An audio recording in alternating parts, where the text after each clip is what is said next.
Well, hi, everybody. I'm Larry Jacobs.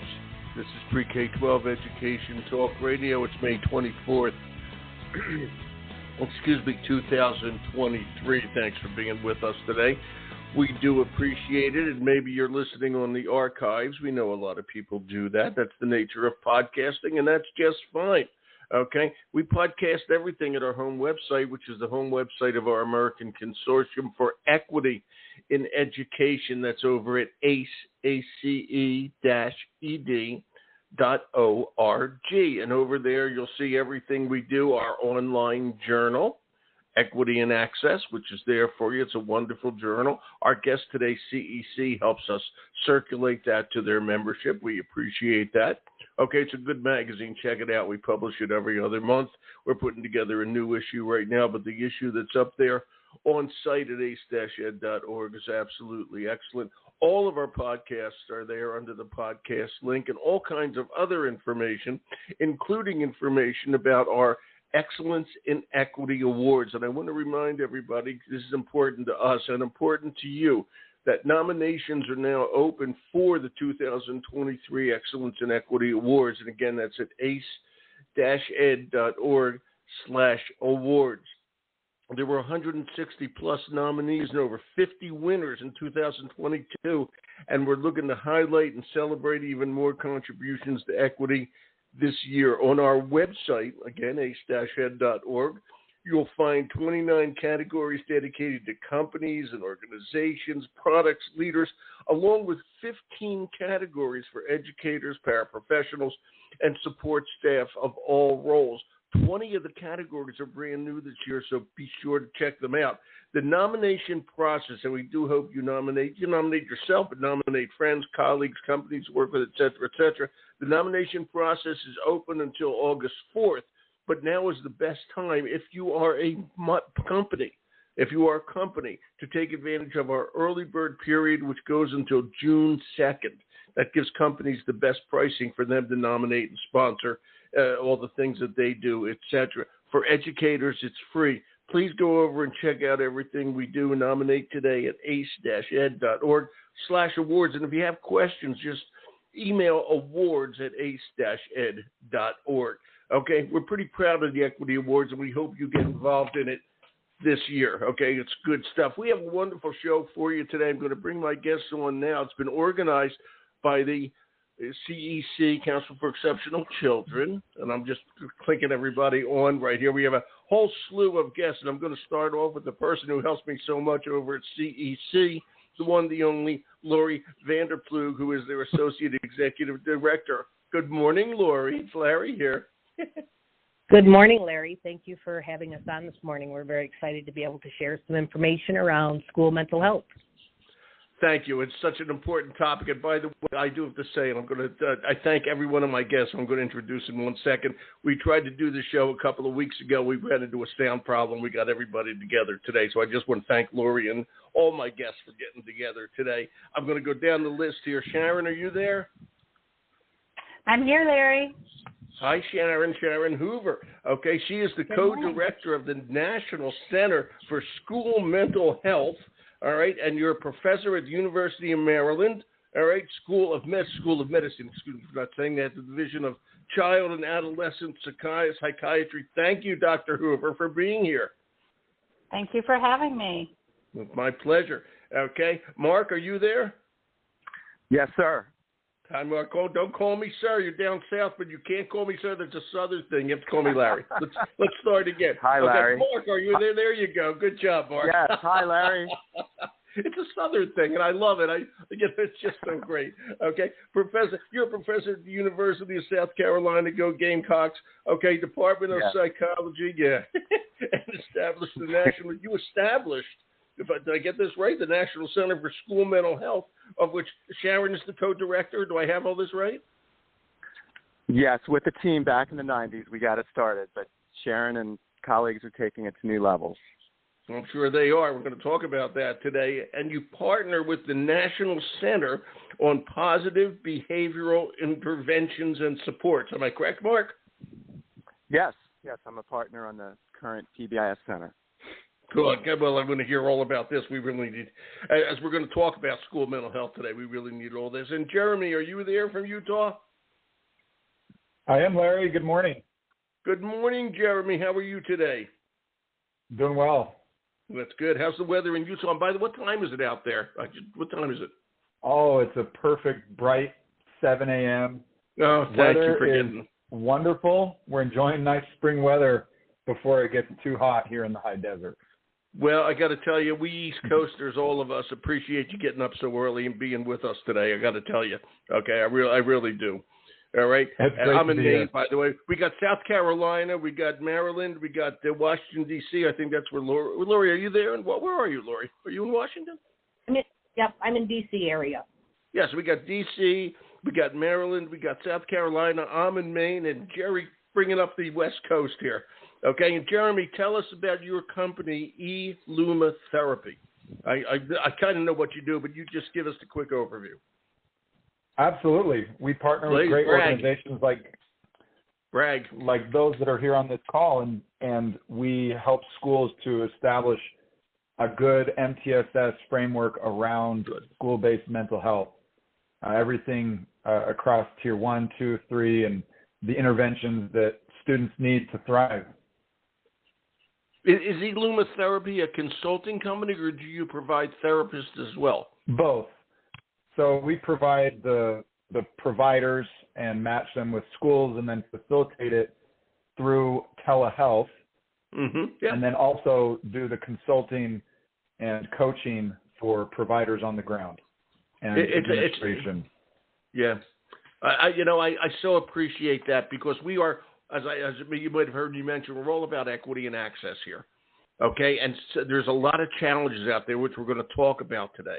All right. And it's companies like yours that give access to mental health services where it may not exist otherwise, through teletherapy, etc. And I cannot emphasize how important that is these days. This is one of the most important services we can give to a school. All right. So I want to thank you for being part of that. Yeah, it really is. That's eLuma Therapy, everybody. Oh, you're welcome. We'll talk more about it. Okay. And I think I've got it here. Hold on. It's at eluma.com if you want to check it out. ELUMA. Okay. What's Luma? What's eLuma? I doubt I said that. What's Luma? Well, where'd you get the name?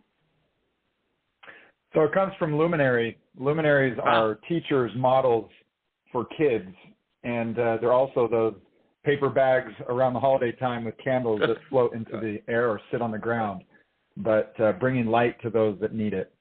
There you go. That's well said. Thank you. It's a nice name for the company. That's eLuma Therapy, everybody, eluma.com. Lori, I want to swing back to you and thank Jeremy. We'll get back to you in just a few minutes.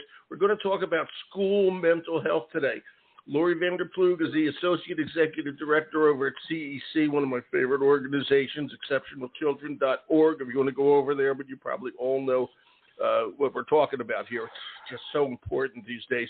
Lori, you had a recent meeting about school mental health, which is key. And by the way, I want to tell everybody, I was reading the New York Times, today, and there's a big, one of the op-ed podcasts from Ezra Klein is all about teen mental health. I haven't listened to it yet or read it, but it's there in the New York Times today if anybody wants to listen to that, in addition to what we're doing here at the show. Lori, talk about school mental health these days. What's the state of it? How was the meeting? When did it happen, et cetera?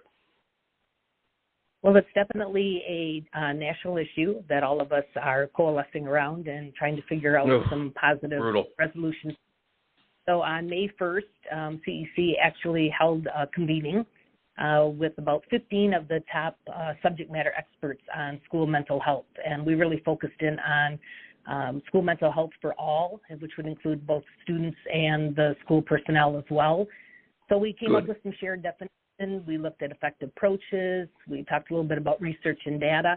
Spent quite a bit of time identifying the challenges within our system to really effectively support particularly students and staff around mental health related issues. And then we came up with some initial action planning that we're really hoping that as collective partners in this venture that we're able to support school mental health interventions in a very positive way to get the best results that we can for our nation.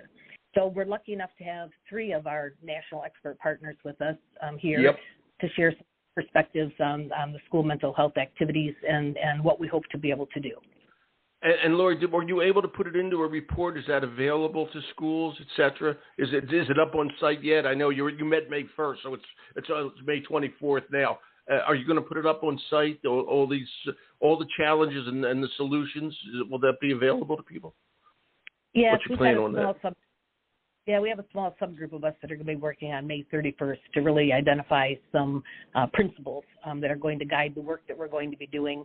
And once those get identified and some additional action plans and recommendations or potential resources, we will certainly look at dissemination of those so that the field has access to all of that information.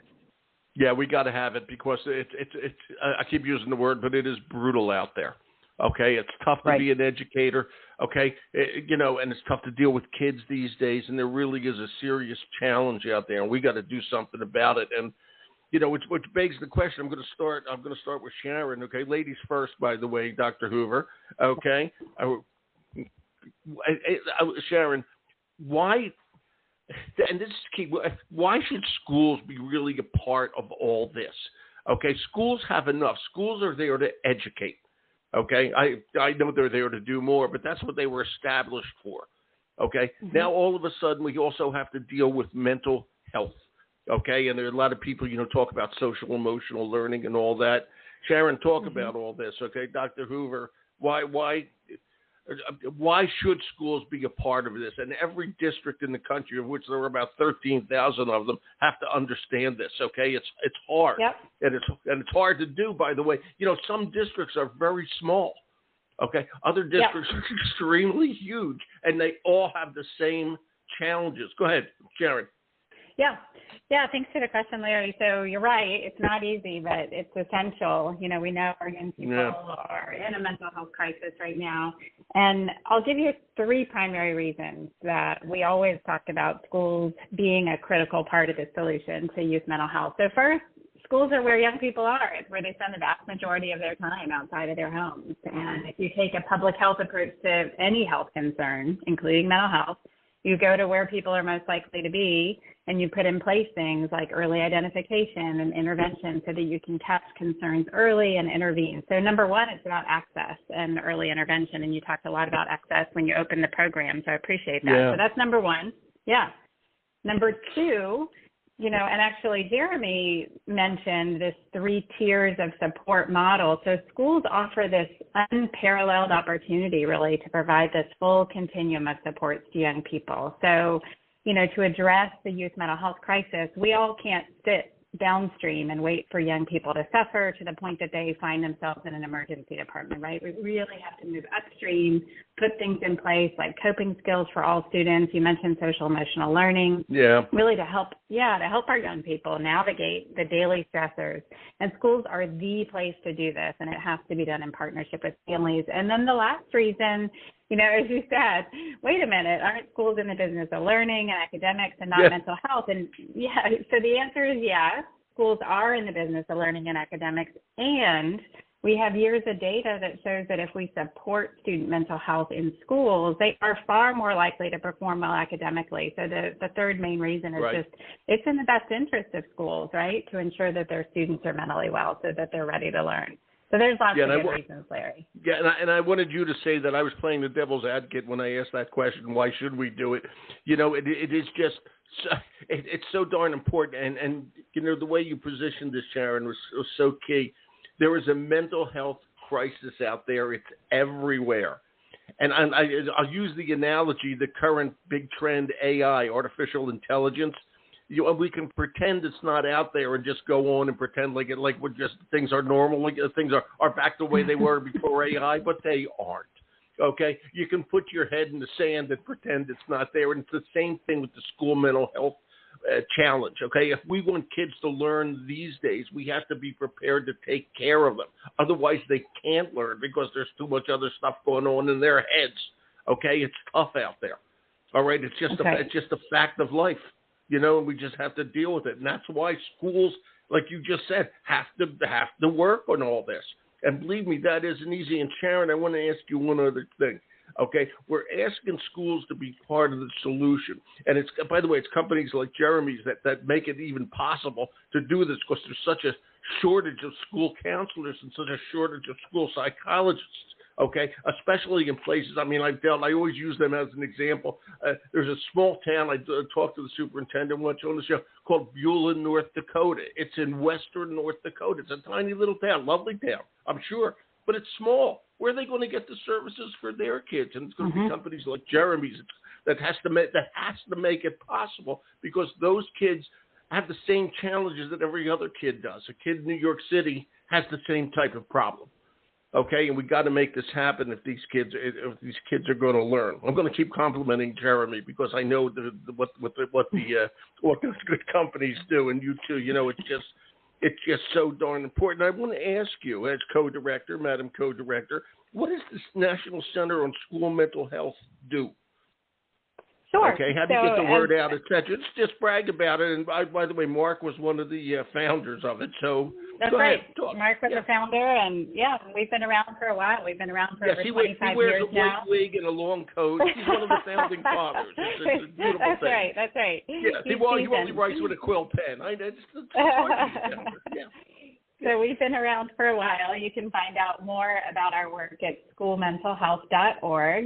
And we've been funded out of the U.S. Department of Health and Human Services. They looked at over 25 years ago and determined that schools were really engaging with community partners to support the mental health of young people. And so they wanted a center to be able to provide technical assistance and support to schools and districts and states as they were doing this work. So our mission is to strengthen policies and programs in school mental health to improve learning and promote success for all of the young people in our nation. And so we do that by conducting research. We also do a lot of training and technical assistance. We help try to advance policies that support mental health in schools. And then we also do practice work. So we are not only doing work across the nation, but we've had a really long-standing program in Baltimore City and in some other areas across Maryland to support mental health. Yeah, so we're practicing what we preach. Yeah, I know that school district quite well, okay, in Baltimore City. Okay, and they have their challenges, and they deal with them every day, and they deal with them well. Okay, is the best way I can say that. Mark, then I'll throw this over to you, Dr. Weiss, okay, down at the University of South Carolina. Go Gamecocks, I'll say that every time. Okay, so, Mark, you've been in business. You established the National Center 25 years ago. Okay, it's 2023. That's 1998. I can do math. Okay, at least I learned that much in mathematics. Okay, 1998. What prompted you in 1998 to start this? Maybe you thought things were bad then. Boy, did you know what was coming around the bend in 2023? What made you start thinking about this back in 1998? It was actually 95. There you go. And so what was happening in Baltimore? Baltimore is one of the leading cities in the nation for school-based health centers. Because based on the recognition that youth, tend to have difficulty accessing primary health care. So, Baltimore, Dallas, Minneapolis were some of the leading cities. As we opened the center, we realized the number one issue students were presenting with were emotional behavioral challenges. And that's consistent with epidemiology, which suggests that students have more common, more significant emotional behavioral challenges than significant physical health challenges. So we started to add mental health staff to the school-based health centers, and then we realized the benefit, and we began to use the term expanded school mental health to convey that we were augmenting, building on what schools were already providing through a strong partnership with the mental health system. And then that model just really began to take off. So we grew from in around 4 schools in 91 to we're up to about 15 in 95, and then continue to grow the program. I believe there are mental health resources from the community in more than half of Baltimore City schools right now. So That's great. It's grown progressively. Yeah. That's great. And you keep mentioning Baltimore. I know Sharon's up in Maryland. Were you in Baltimore prior to all this? To South Carolina? I started there at the same University of Maryland School of Medicine, and I started there in 91. Very good. Thank you. Okay, and that's good. And again, Baltimore City, I'll say it again, they have their challenges, but, man, they're trying. I know that. Yes, they are. Okay? Yeah. So believe me, I've dealt with them on the show, and they're terrific educators down there, I have to say. So let me stick with you, Mark, and I'm going to ask Jeremy, too. Okay? We need systems and practices in there that help the students mentally, if I may, with their mental health, their social emotional side, if I may. All right. And one of my challenges to education training, all right, is that we know this, and you noticed it back in 1995, but most teachers have absolutely no training. Okay, they have training in their subject. They have training in pedagogy. They have no training in school mental health. And school mental health is a huge, huge challenge if you want to be a successful teacher. Okay, so I'll start off with that. The systems and practices that are in schools, how would you get them to involve and have the teachers understand this? Okay, to me, it's a very important part of all this. Mark. Well, we're working more on pre-service education for educators in mental health. There is a movement toward that, as well as post-service. So, for example, Sharon hosts an annual conference. We do as well, which includes many educators who are getting training on mental health. But another really critical concept is mental health literacy. And I know Sharon can speak to this as well, where we're integrating information about mental health into classrooms. Which benefits the students, but also benefits the staff. So we have a research study now in Baltimore and in Greenville, South Carolina, where we're implementing a mental health literacy program, and it's going very well. The staff enjoy the content, the students enjoy the content. We believe it helps with student and staff relationships. So mental health literacy, I think, is just a really important direction for us to be pursuing. And I think it's fantastic. I think it's fantastic. And by the way, you both college professors, you and Sharon, I want you to walk over to the School of Education. Do it today. Tell them Larry sent you, okay? And tell them to start bringing up social, emotional learning and mental health needs and how to deal with it to everybody they intend to send into a public school. Okay? That's got to be part of the training of a teacher. Yes. Do that. Okay? Okay, and I'll take the hit, okay? They'll yell and scream, but I'm telling you, it's got to be done. You're on the right track here. It's that simple. And since we haven't done that, we now swing over to Mr. Glauser. Jeremy, are you there? I am, yeah. Okay, systems and practices. Worried I fell back asleep, Larry. I know you had that second cup of coffee. I know you had that second cup of coffee. You're in good shape. Okay. You're an entrepreneur. 7 a.m. is lunchtime for an entrepreneur. That's all there is to it. Yeah, that's right. You know, and again, a company like Illuma really matters these days. Okay. And we're talking about systems and practices, but when you go in there, when you consult, I want you to talk about this. You have to get the teachers involved, the principals involved. It's not just, here's Jeremy and his gang. See you all later. Okay? Talk about how you actually go into a school and make things work. Jeremy, over at Illuma. Yeah, that's great. Thanks for the opportunity. And I want to say that just like there are systems and practices in schools, I mean, there are systems and practices just in the way that we partner with organizations like CEC, what Sharon and Mark are doing in their own spheres. And much of what we do is talk about systems, and we help put it into practice as one great resource for schools. But we're not the only resource. There are many great companies, great organizations that are out there doing work to move this forward. Mm-hmm. And I want to go back and just comment on something that Sharon said earlier about schools are in the business of learning and academics. And one of the reasons that it's important we're talking about school-based mental health is because data shows that this is especially acute for families or children and youth who come from families of low income or marginalized or minority populations. And the data shows that they are much less likely to have that mental health support outside of a school setting. And so it is important because we know that if a child doesn't get sleep or food it's hard for them to learn. If their physical health is a barrier, it's hard for them to learn. And it's the same with their mental health. And so what we do is we go in, and much of what we do is what Mark just referenced around mental health literacy. It starts with a readiness assessment.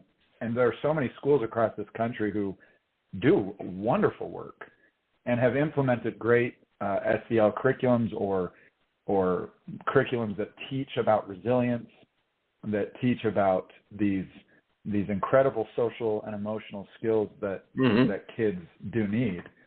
And mental health is in partnership with that curriculum. Absolutely. And it's social, it's emotional, it's behavioral supports and interventions in a tiered model. So once you have an idea of where the school's baseline is, then you can create a plan. And you take the good things that the schools have done and you expand on that and you build on that. And so along the continuum of tiered supports, these are interventions that students receive. Students are not a tier 1, a tier 2, or a tier 3 student. And so mental health for all is really important because the goal is ultimately to help them not need tier 2 or tier 3 interventions, but to receive what all students need universally, which are screeners and supports and literacy education, knowledge about how to deal with depression and anxiety in addition to the social and emotional things that they are learning, to learn about how to identify risk and threat in the schools, to identify areas for building culture and climate that can help educators, because we know that hurt people end up hurting other people in many cases. And how do we heal ourselves as educators and get to a good place mentally so that we can then pass those tools on to young people that we're educating and stewards with. So there are lots of good systems and practices, and schools need to take a look at where they are and how to take the next step in implementing the practices that will promote the outcomes that they need to promote within their school and their population. And that's what we do. And that's what so many schools are already doing, and so many more schools need to do. It is a lot. It's a lot. How many schools are you working with, if you can say, or how many districts, or whatever you say that? We work with a few hundred districts. Wow, very, entrenched and intimate relationship to move them forward. It needs to be. Okay, and I have to ask you this, and actually we can talk about this with the gang, all right, and that is this. There's a big challenge out there with teacher retention, and they're leaving, okay? We don't have a big pipeline coming in. It's a terrible challenge out there, all right? And part of that, okay, is because they're frustrated with the kids they're teaching, all right? They're just not feeling good about things and good about their profession, so they leave. All right. And if you can, Jeremy, I'll ask you this if you want to continue on this. When you go in, we have to work with the educators too. Okay. Very, very strongly to make them, have good mental health literacy. I like that term. And B, also to understand themselves in all this. And again, not only the world's going nuts, we have AI, we have everything else, plus we're coming off of a pandemic. Okay. I mean, it's a lot. Okay. And I think look at the political situation. Everybody's yelling and screaming at each other. Okay, for no damn reason. All right. So, Mike, just talk about that. The world we live in, how it affects teacher retention and mental health and all that sort of thing. And I know you can cure all that in 30 seconds. Go ahead, do it. Yeah. I think it might be helpful for Lori, who is a resident expert on this, to share a few words. I was going to ask her next after you were done. Do you want to do first, or we should go to Lori?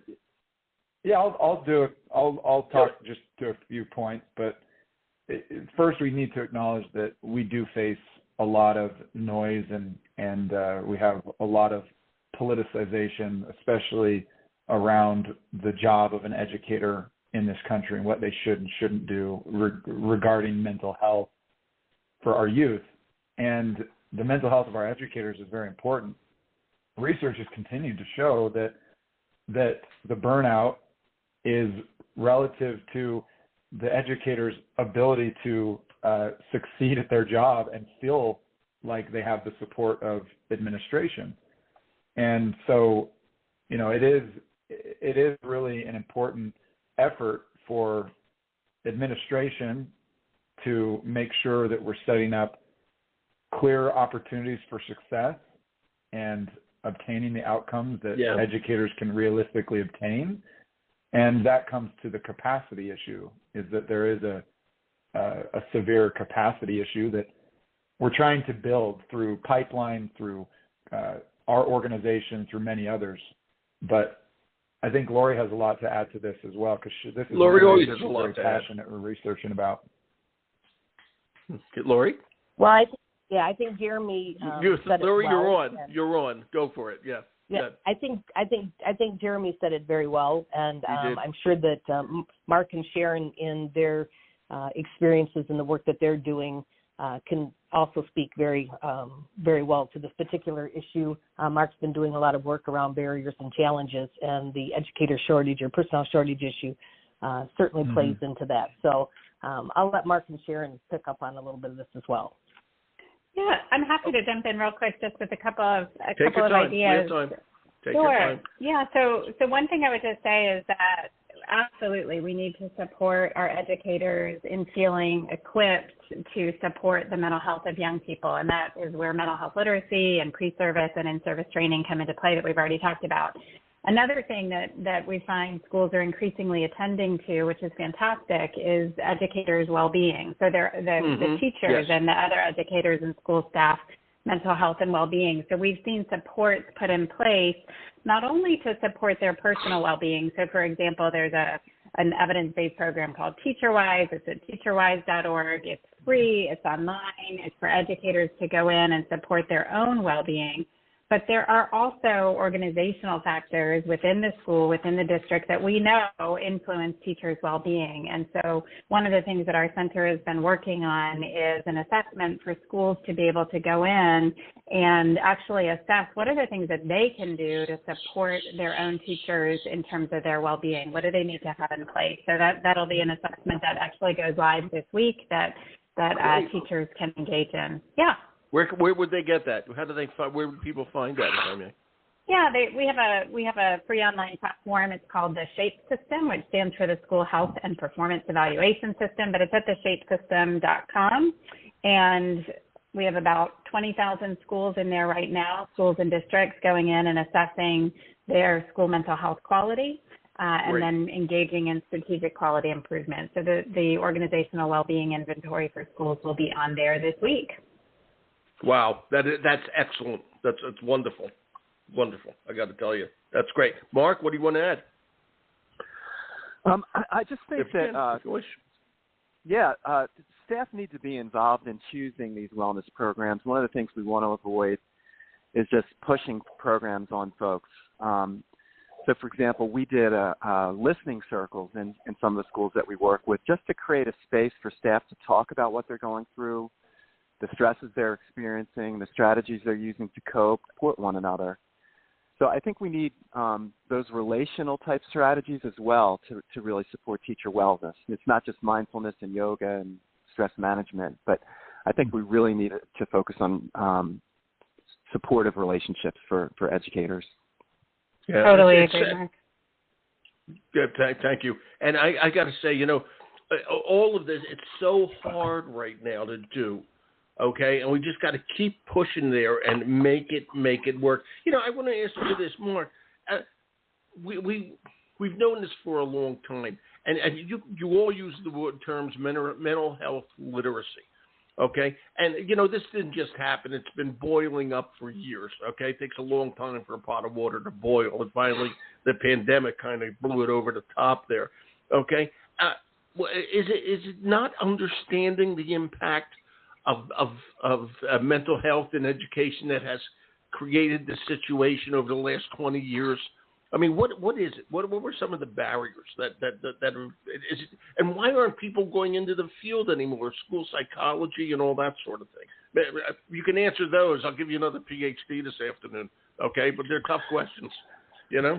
Well, I think the model that we set up for mental health care in the beginning maybe was somewhat flawed, where, you know, you have this model where people need to navigate finding where the mental health center is, getting there, navigate insurance barriers, and then talk to an expert who tells them, you know, what to do.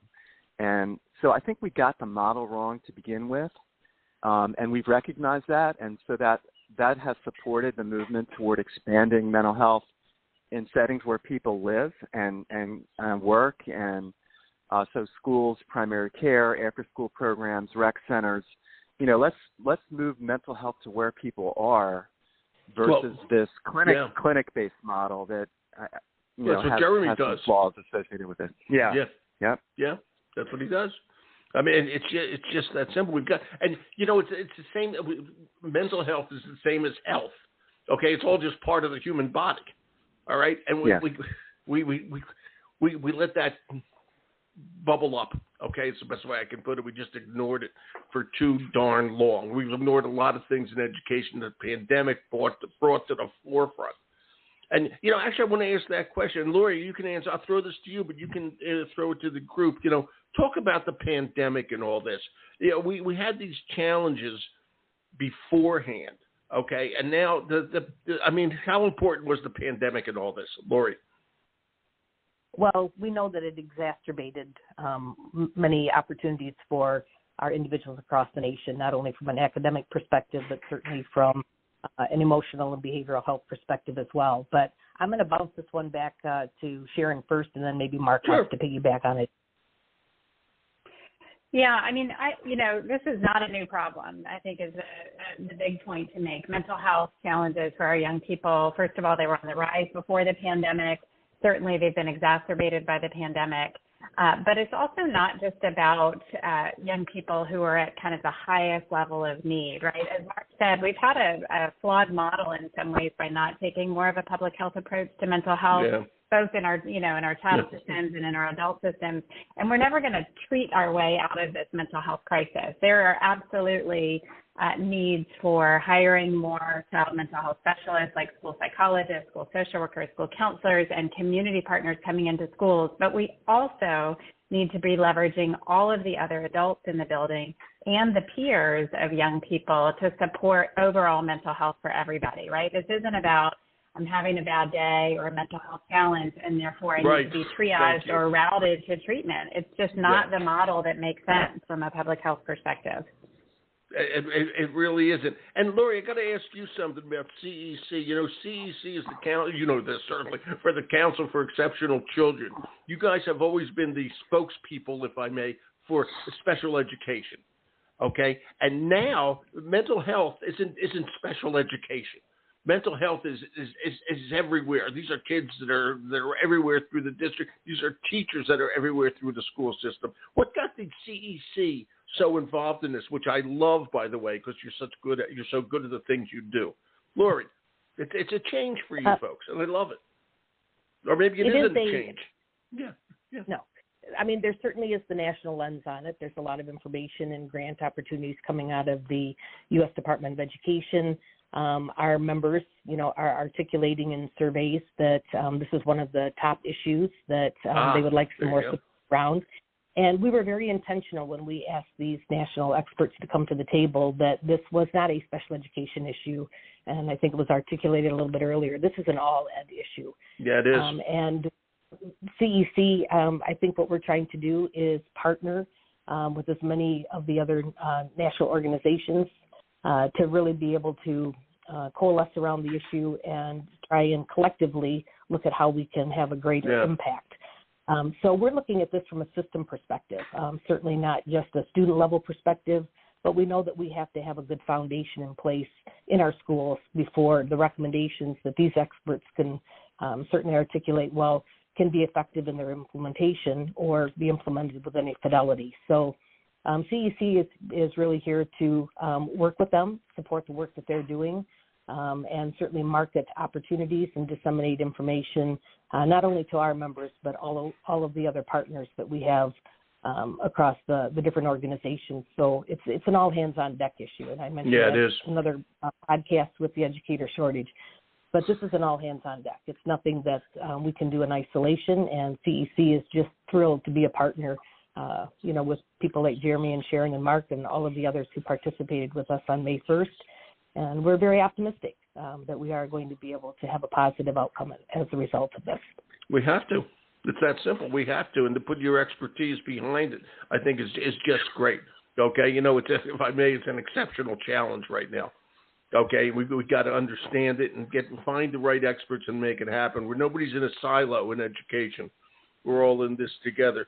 Thank you all for being with me today. This was just great. Okay, so I can't thank you enough. I have your phone numbers and emails. I may call you all again to invite you back and continue this discussion because it's absolutely excellent. So, Lori, thanks again.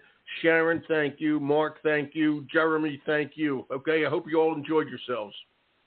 Thank you. Thank you, everybody. It was right. It was terrific. Worth waiting. You're welcome. Everybody, have a good day. And Mark and Jeremy has more of a day than everybody else. Thank you so much for getting up so early. Okay? Thanks, gang. Bye-bye. Take care. Bye. Bye. Okay, what a great group. That's great. And thank you, CEC, exceptionalchildren.org. They are a wonderful organization. Okay? And what can I say? I always say this, special ed teachers go to heaven. Okay? And school librarians, something like that. All right. So let me just go over it again. That's from the National, let me get this straight, the National Center for School Mental Health, Sharon Hoover, and the person who founded it, Dr. Mark Weiss from the University of South Carolina, the National Center for School Mental Health. And also, it was good company. I'm going to learn more about it. Jeremy Glauser, okay, E-Luma Therapy. All right, so check that all out. They may be able to help your school district, et cetera. And, of course, Lori Vanderploeg, who is the Associate Executive Director over at CEC. Thanks to everyone who joined in the panel. Thank you for listening. I'm Larry Jacobs. See everything we do, our magazine, all our podcasts, and, of course, the awards program at ace-ed.org. Thanks for listening.